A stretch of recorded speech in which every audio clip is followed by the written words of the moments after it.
오늘 하나님의 말씀은 누가복음 4장 1절에서 15절까지 말씀입니다. 예수께서 성령의 충만함을 입어 요단강에서 돌아오사 광야에서 40일 동안 성령에게 이끌리시며 마귀에게 시험을 받으시더라. 이 모든 날에 아무것도 잡수시지 아니하시니 날수가 다함에 줄이신지라. 마귀가 이르되 네가 만일 하나님의 아들이거든 이 돌들에게 명하여 떡이 되게 하라. 기록된 바 사람이 떡으로만 살 것이 아니라 하였느니라. 마귀가 또 예수를 이끌고 올라가서 순식간에 천하 만국을 보이며 이르되 이 모든 권위와 그 영광을 내가 네게 주리라. 이것은 내게 넘겨준 것이므로 내가 원하는 자에게 주노라. 그러므로 네가 만일 내게 절하면 다 내 것이 되리라. 기록된 바 주 너의 하나님께 경배하고 다만 그를 섬기라 하였느니라. 또 이끌고 예루살렘으로 가서 성전 꼭대기에 세우고 이르되 내가 만일 하나님의 아들이거든 여기서 뛰어내리라. 기록되었으되 하나님이 너를 위하여 그 사자들을 명하사 너를 지키게 하시리라 하였고 또한 그들이 손으로 너를 받들어 내 발이 돌에 부딪히지 않게 하시리라 하였느니라. 주 너의 하나님을 시험하지 말라 하였느니라. 마귀가 모든 시험을 다한 후에 얼마 동안 떠나니라. 예수께서 성령의 능력으로 갈릴리에 돌아가시니 그 소문이 사방에 퍼졌고 친히 그 여러 회당에서 가르치심에 무사람에게 칭송을 받으시더라. 1절에 보면 예수께서 성령의 충만함을 입어 요단강에서 돌아오사 광야에서 40일 동안 성령에게 이끌리시며 오늘 말씀은요, 예수님이 사탄에게 시험을 받으시는 장면의 모습이에요.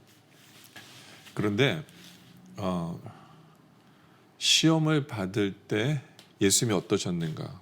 여기 보면 성령의 충만함을 입어라고 얘기하죠.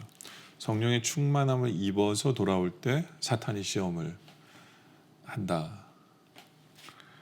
거죠. 어떤 면에 있어서는 뭐 우리에게 해당된다면 내가 이제부터 잘해야지 할 때 사탄이 그 기회를 놓치지 않고 우리를 오히려 넘어뜨리려고 하는 그런 일이 생길 수 있다라는 거죠. 이 말씀에 보면 성령에 이끌리어라고 나오죠. 네, 성령에 이끌리시며. 그러니까 성령님께서요, 우리를 또 사탄이 우리를 시험하는 그 자리에 데려갔다 놓는 것을 허락하시기도 한다라는 것을 우리가 알 수 있어요. 예. 그러니까 우리가 감당할 시험만 허락하신 하나님이시기 때문에 그 때문에 무방비 상태로 우리를 내보내시지는 않으시는 하나님이시다라는 것도 우리가 생각해 볼 수 있죠. 근데 특별히 예수님이 받으시는 이 시험, 사탄이 한 시험은요, 어떻게 보면 예수님이 십자가에 달려 돌아가시지 않게 하기 위한 시험이에요. 물론 사탄이 그걸 다 알았다라고는 할 수는 없어요. 그러나 사탄은요, 하나님의 뜻을 이루지 못하게 하기 위해서 바로 이 시험을 하고 있다라는 것을 보게 돼요. 근데 그게 이제 나중에 이거 그대로 했으면 예수님 십자가 달리지 않았겠구나라고 할 수 있는 그 시험이라는 거죠. 그게 뭐냐 하면 2절에 마귀에게 시험을 받으시더라. 이 모든 날에 아무것도 잡수지 아니하시니 날수가 다함에 줄이신지라. 그렇죠? 40일 동안 아무것도 드시지 않고 기도하셨어요. 그런데 사탄이 그 기회를 놓치지 않고 배고프신 예수님에게 오셔서 3절에 마귀가 이르되 내가 만일 하나님의 아들이거든 이 돌들에게 명하여 떡이 되게 하라 얘기했죠. 사탄이 돌로 떡으로 만들어서 먹어라 라는 거죠. 물론 예수님은 그런 능력이 있으세요. 그리고 나중에 물고기 2마리와 떡 5개로 5,000명을 먹이시기도 하셨어요. 또 뒤에 보면 또 4,000명도 먹이시기도 하셨어요. 그러니까 주님은 그럴 능력이 있으신 분이에요. 그런데 지금 이 사탄의 요구 주님은 듣지 않으셨거든요. 4절에 예수께 대답하시되 기록된 바 사람이 떡으로만 살 것이 아니라 하였느니라. 떡에 포커스 되어서 살지 않으시겠다는 거예요. 우리 주님은. 그런데 사람들은요, 예수님 당시의 사람들도 그렇고 지금의 사람들도 그렇고 떡으로 산다라고 생각해요. 떡이 있어야만 산다라고 생각해요. 우리로 말하면 물질이 있어야만 된다라고 생각해요. 그래서 요즘 시대 같은 경우에도 물질에 우리의 영혼을 팔 수 있는 사람이 엄청 많습니다. 뭐 $1,000,000 줄 테니까 네 영혼을 팔아라 하면 정말 망설이는 사람도 엄청 많을걸요. 그만큼 떡, 물질 이거에 무너져 내리는 세상이에요. 그렇기 때문에 누가 야 내가 너한테 부자 되게 해줄게. 그리고 부자 되게 해주잖아요. 그러면 그 사람을 믿을 수밖에 없는 거예요. 그 사람은 신처럼 여기겠죠. 그렇죠? 그러니까 예수님이 정말 자신의 이익을 위해서 5,000명 먹으시고 4,000명 먹으신 것은 그들을 불쌍히 여기셨기 때문에 그래요. 예수님을 위해서 하신 게 아니에요. 예수를 위해서 하신 게 아니에요. 그들을 위해서 하신 거예요. 그들을 위해서. 근데 나의 명예를 위해서, 내가 높아지기 위해서, 내가 뭔가를 이루기 위해서, 내 뜻을 성취하기 위해서 내가 그러한 일들을 행하면, 예수님이 그러한 일들을 행하시면 어느 누가 예수님을 십자가에 못 박겠어요. 그렇잖아요. 나에게 이렇게 좋은 것만 주시는 분인데, 그러니까 바로 사탄은 그걸 노린 거예요. 하나님 뜻보다는 예수님 스스로가 자기를 위해서 뭔가를 하기를 원하시는 거예요. 인간적인 자신을 위해서, 자신의 명예와 자신의 높음과 뭐 이런 것을 위해서 떡을 이용해서, 물질을 이용해서 사는 그러한 삶을 원하시는 거죠. 여러분들 우리도 마찬가지예요. 만약에 우리도 떡에 꽂혀 있고 물질에 꽂혀 있잖아요. 그러면 하나님을 섬길 때 물질 때문에 하나님을 섬겨요. 떡 때문에 하나님을 섬겨요. 하나님을 사랑하는 것이 아니라 떡을 사랑하기 때문에 하나님을 사랑할 수밖에 없는 그런 헷갈리는 신앙생활을 할 수밖에 없도록 사탄이 우리를 시험하게 만든다라는 거죠. 우리는 분명해야 돼요. 우리는 떡으로 사는 게 아니에요. 우리는 돈으로 살아가는 게 아니에요. 우리 하나님 말씀과 하나님으로 살아가요. 그걸 분명히 알고 분명히 깨닫고 살아야 된다라는 거죠. 예수님은 분명히 아셨어요. 그 때문에 그 시험에 넘어가지 않으시죠. 또 5절에 마귀가 또 예수를 이끌고 올라가서 순식간에 천하 만국을 보이며 이르되 이 모든 권위와 그 영광을 내가 네게 주리라. 이것은 내가 네게 넘겨준 것이므로 내가 원하는 자에게 주노라. 그러므로 만일 내가 절하면 다 내 것이 되리라. 천하 만국을 보여주면서 예수님에게 자기에게 절하라고 그래요. 사탄에게 절하라고 사탄이 얘기합니다. 그러면 다 줄게라고 얘기해요. 여러분들 예수님이 이 땅에 왜 오셨어요?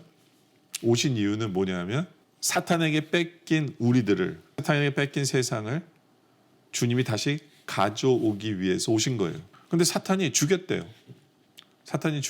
어떻게 하면? 절하면 죽였대요. 절하면 죽였다. 너무나 쉬워요. 너무나 간단해요. 절하면 죽였다. 예수님에게 사기칠 건 아니잖아요. 그죠? 절하면 줄 거예요. 그러니까 굳이 십자가 지지 않아도 십자가 져야 구원을 얻으시는 건데 지지 않아도 된다는 거예요. 십자가 지지 않아도 이 사람들은 다 네 거야 이제. 이 사람 다 가져. 굉장히 이지 앤서죠. 그죠? 쉽게 해결할 수 있다라고 사탄은 얘기해요. 근데 우리가 분명히 알아야 되는 것은 뭐냐면 하나님의 일은 결과만 좋다고 해서 되는 게 아니에요. 사탄은 지금 결과 위주의 현대인들의 결과 위주의 삶을 살아가게 하거든요.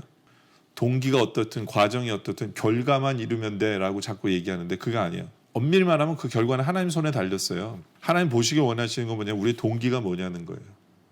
왜 일을 하느냐는 거예요. 그리고 그 과정을 어떻게 했느냐를 하나님 보세요. 하나님 뜻에 의해서 하나님 원하시는 방식으로, 그리고 우리의 마음의 동기가 하나님을 사랑하기 때문에, 나를 높이기 위해서 내가 쉽게 하기 위해서가 아니에요. 하나님을 사랑하기 때문에 하나님이 원하시는 방법으로 하길 원하시는 거죠. 근데 사탄은 자꾸 결과만 얘기해요. 결과만. 우리는 거기에 속아서는 안 된다라는 거죠. 그래서 예수님이 8절에 대답하여 이르시되 기록된 바 주 너의 하나님께 경배하고 다만 그를 섬기라 하였느니라. 그렇죠? 어느 누구에도 절하면 안 되죠. 하나님만 섬겨야 돼요. 9절에 또 이끌고 예루살렘에 가서 성전 꼭대기에 세우고 이르되 내가 만일 하나님의 아들이거든 여기서 뛰어내리라.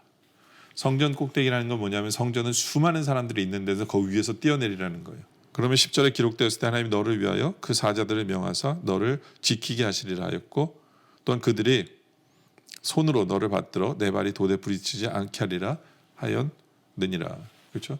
천사가 예수님을 살려주는 걸 다 보이라는 거예요. 그러면 인기가 짱이겠죠? 네? 그런 예수님을 십자가에 못 박지 않겠죠? 사탄이 원하는 게 바로 그거예요. 세상 사람들에게 너의 영광을 받고, 네가 세상 사람들에게 네가 영광 받고 네가 인기 있는 삶을 살아라. 하나님의 영광이 아니에요. 자기가 높아지는 것을 선택하라는 거죠. 그러니까 예수님께서 12절에 대답하여 이르시되 주 너의 하나님을 시험하지 말라 하였느니라. 그런데 우리도 하나님을 시험할 때가 많아요. 하나님 내가 이런 거 있어야 돼요. 내가 있어야 하나님께 영광을 돌려요. 진짜 그럴까요? 그건 나의 영광을 위한 거죠. 나의 욕심을 위한 것일 때가 참 많겠죠. 그렇죠? 우리 하나님을 그런 거 가지고 시험해서는 안 된다라는 거예요. 예수님이 이 모든 시험을 이기셨어요. 그래서 어떻게 합니까? 13절에 마귀가 모든 시험을 다한 후에 얼마 동안 떠나니라. 왜 성령님께서 사탄의 시험장에 예수님을 모시고 왔는지를 알겠죠. 이걸 이김으로 말미암아 사탄이 예수님을 떠나게 하기 위해서, 예수의 사역을 제대로 감당하게 하기 위해서 성령님께서 우리에게도 시험을 허락하실 때도 있어요. 그러나 이제 우리의 마음과 모든 것이 깨어 있어서 시험을 이김으로 말미암아 십자가 질 줄 아는, 하나님의 뜻을 이룰 줄 아는 그런 우리 모두가 되어지시기를 주님의 이름으로 축원합니다. 기도드리겠습니다. 아버지 하나님, 사탄은 계속해서 하나님의 방법이 아니라 세상의 방법으로 물질이 최고야, 먹어야 되잖아, 이러면서 하나님 뜻보다는 자신의 뜻을 이루기를 원하는 그런 사탄의 시험이 있습니다. 결과만 중요시하는 그런 세상을 자꾸 만들려고 사탄이 우리를 시험합니다. 또 세상에서 하나님의 영광이 아니라 내가 영광받고 내가 인기받는 그렇기를 위해서 하나님을 이용하라고 우리를 시험하는 그 사탄의 그 시험 앞에서 우리가 하나님을 사랑하기에, 하나님이 가장 우선시 되기에, 우리는 동기와 과정이 훨씬 더 중요하기에, 또 하나님만이 영광 받으셔야 되기에 시험을 능히 이기는 우리들 되게 하여 주시옵소서. 아버지 하나님 도와주시옵소서. 능히 시험을 이김으로 말미암아 하나님의 영광을 나타내는 우리 모두 되게 하시고 승리케 하여 주시옵소서. 오늘 말씀에 감사드리며 계속된 기도 속에 주님 함께 하시길 바라며 예수님의 이름으로 간절히 기도드립니다. 아멘.